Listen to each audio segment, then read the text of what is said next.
Hey guys, I know it's been about a month since I last posted. I'm terribly sorry about that. I've started a new job. The holidays have hit. I've had a lot of stuff going on with preseason starting and team trainings and everything for my club. So it's been pretty hectic, but I'm back, hopefully more consistent, and 2025 looks like there's a few really cool things on the horizon that can help me give back to you guys. So anyhow, this is my top 5 boots of 2024.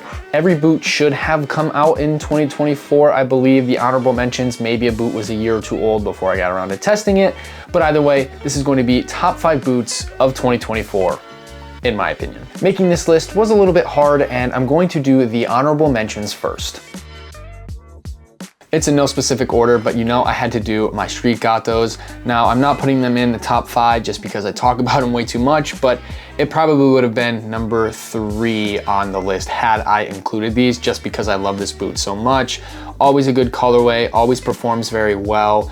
I've never really seen somebody complain when wearing a pair of street gatos, and I see probably a pair every day or wherever I go and play. So overall, great boot. If you don't have this, you need to pick it up. The New Balance 442 V2 Pro was a really fantastic boot to wear overall. The leather is super soft.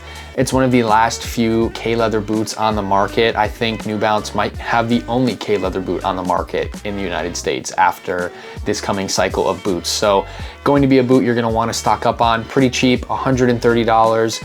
The only thing is they felt a little big for my size, but I don't know if I wanna go down half a size with these. I didn't get the wide version, so potentially if I got the wide version, I maybe can go down a half a size, so something to keep in mind there. Overall, loved wearing this boot, never had a single issue. One of the more recent pickups, the Joma Top Flex, I got this in November, I wanna say, and it did a really great job. I like that it's pretty much almost a completely leather upper. The toe box is pretty much all leather. It's got that nice reinforced kind of felt padding here in the toe. Wore the crap out of them. Outsole is a nice rubber material, non-marking if you have to worry about marking surfaces up at some facilities, and provided a lot of grip. Overall, really was happy with Joma. I believe I went down half a size. Yep, I got an 8.5. So if you're looking to get a pair, go down half a size. The Predator Elite 24LL. Now, I don't really like how it looks in the toe. It seems like there's just extra material for some reason, but performance-wise, really great. I do love how tightly this boot hugs your foot. Definitely hugs it tighter than the Copas did in the past, at least the leather laceless Copas, just because the leather stretches. Didn't have any problem with this boot stretching. Didn't have any sort of real blisters or anything like that. Didn't really appreciate the length of this sole plate, and you'll kind of hear more about that when I get into the actual top 5 boots. But overall, I think that the new resurgence of the Predator and even the F50 has been really well done by Adidas. So shout out to them, and shout out to the laceless Predator Elite. Now, the Adler Yatagarasu not making my top 5 this year, considering this is the first year I've worn this boot, is probably going to be an unpopular opinion.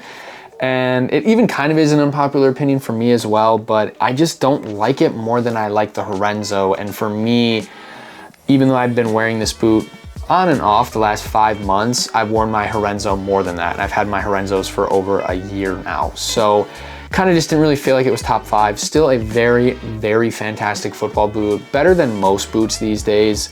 And Adler really does a good job with the quality and pretty much production and just everything with their boots. So whether you want to get the Yatagarasu, the Horenzo, totally up to you. But if you don't have a pair, I recommend them over Mizuno, over any other leather boot on the market right now that I've worn, just because of the quality, the touch, the feel, and everything you're gonna get from this boot. So now that we're done with honorable mentions, it's time to dive into the top 5. The Predator Elite FT24, or however it's said, is going to be my number 5. I'm assuming it's a lot higher on everybody else's list, but for me, the major drawback is going to be the sole plate, and I just hate how long the studs are. I mostly play and train on turf, so I don't really have an appreciation for longer studs. Yes, I know it's FG, but these are ridiculously long and not aggressive, but just really dig into the turf and make it uncomfortable. So yeah, I should have gotten the AG model. I didn't get around to testing it. I did do the 2G, 3G, which was a different experience than probably what the AG is going to be, but nonetheless, I wore these boots. This tongue is iconic. Adidas has done a really fantastic marketing job on bringing the Predator back, on bringing the F50 back, really getting everybody back into boots, or at least more hyped. Even the people who don't know a lot about football boots, I've heard and talked to, and just really love that the tongue is back, the F50s are back. Everybody remembers the F50s, so congrats to Adidas on that. Number 4 on the list is the Tekela V4 Pro Low Plus, or the Plus goes in there somewhere. Basically, it's just the second generation of the Tekela V4 Pro Low. So they added some sort of knit upper and kind of upgraded it a little bit. I really think it's a really high performing boot. New Balance, in my opinion, shares that kind of joint top spot for boots with Nike and Adidas. They just don't have enough hype yet. I've definitely seen a lot more people wearing them. We've come very, very far from those really ugly early Vizzaros. I could not stand how the Vizzaros looked, but now we're here and it's really cool. I really liked how this boot performed. It was great for wide feet. While this sole plate, as you can see, has kind of those awkward blades on the outside in between the studs, is not good for turf, performs exceptionally well on grass, and I really enjoyed wearing them there. Had no issues with my wide feet. Really felt like I was wearing a sock, and reminds me almost of the kind of 2014 Nike boots with like that Magista and Superfly 4 sock-like feeling. It was really awesome to wear. The Vapor 16 Elite is number 3 on the list. I wore the Vapor 15, and that was my first time getting back into Vapors in probably 7 or 8 years, I wanna say. And the 16 blew the 14 out of the water, blows pretty much any other Vapor out of the water. I really like the knit feeling. The grip knit is a nice touch. This launch colorway, I think it was the Bowerman prototype, yes, Bowerman prototype. Really class looking in general, and I like the new upgraded sole plate. Still has that air zoom unit, and it really is a comfortable boot. I thought that it stretched really well. I thought that overall fit the shape of my foot. The padding in the heel is great, and it's pretty pliable overall. There's almost no structure to this boot, which can hinder or help depending on what you prefer. There is a lot of bunching in the material, especially near the kind of mid to top of the toe box here. That's just what happens when you don't have a sock-like material all the way around the boot. It's gonna stretch weird and the boot's gonna fold weird in different places. But really, really enjoyed wearing this. I wish I trained on grass more and could really wear them more, just because this sole plate's a little sus on turf. But really, really excited that Nike made this. We're gonna have this Vapor for the next couple of years, and I have no complaints. Number 2 on the list is the Phantom GX2 Elite, and I think it is a fantastic boot. It was really a toss-up between the number 1 spot and the number 2 spot for this boot, because I wore it that much. The grip knit is different than the Phantom GX1. It's more glossy than it is thready, if that makes sense. It felt a lot more like gritty and not the same. It feels more like the Phantom Luna 1 if you wore that at all, where it was a lot more glossy, and I thought better. It's got that little targeting system here, which I don't really, it's not a targeting system, but it's kind of just like, hey, strike the ball here, right? And it is the AG plate. Does that mean the AG plate is better than the FG plate? No, but kind of yes. We all have seen that crazy sole plate for the FG, and you can even get away with wearing the AG plate on grass. So really, if you're gonna get the Phantom Luna or the Phantom GX, I highly recommend picking up AG. You can find them pretty much on any website in AG, and oftentimes discounted, so that's cool.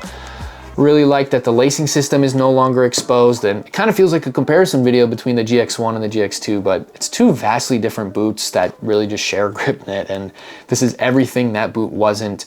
I am not excited for the GX3 just because I don't think they can do better than this. I mean, I don't know what the GX3 looks like or is going to be yet. I haven't really looked too much into that, but I can't imagine it's better than this. This boot is great for wide feet. It was the thumbnail for my wide feet video, or wide boots for wide feet or whatever, that did really well, and I stand by that. I think it was the second best boot for wide feet, so really high praises there. If you're a Nike guy, can't fit into the Vapors or the Superflies anymore, or even the Tiempos, because those apparently are narrow for people, even though I think they're wide, definitely a boot that you should pick up and wear.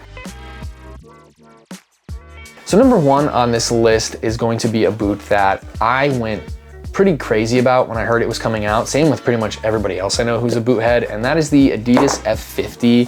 Specifically, the F50 Elite is going to be my number 1, but just the F50 in general, now that they've brought it back, is super, super cool. It is its own boot, but it does kind of have that feeling and lightness and material of the older F50s. I thought it performed very, very well. I like to wear this boot a lot. Durability wise, they're not the best, but overall, it's a fantastic boot and really does make you feel like it's back in 2010, 11, 12, 13, 14, you know, 5 really good years of F50s. And I was just really happy about it. The sole plate is fantastic. It's good for turf or grass. You can get the AG plate if you so choose. It does look like a really good AG plate, but I didn't wear it. I only wore this boot on turf and grass, or the FG plate on turf and grass. So you should be fine in that aspect. It's got that nice heel padding like we've seen in a lot of the other X's recently. And overall, I just couldn't get enough of this boot. I did buy the purple chameleon pair, but ended up selling them because I just wasn't gonna wear them. I did not pick up the messy version of either pairs. Maybe that was a mistake on my end, but I personally don't think you can claim it's a messy spec boot when all it is the burrito tongue and probably something close to his hybrid touch upper. We're just not personally gonna get to ever get our hands on those boots, which sucks, but they could have at least done the Gambit Track sole plate on those messy pairs, which they didn't do. So not too happy about that. I'm done ranting about that portion though. The rest of this boot is great. And I'm really happy that Adidas have kind of gone back in that direction of nostalgia. But is it really that nostalgia if it's a silo that sold them a lot of money and they just kind of killed it off way too early?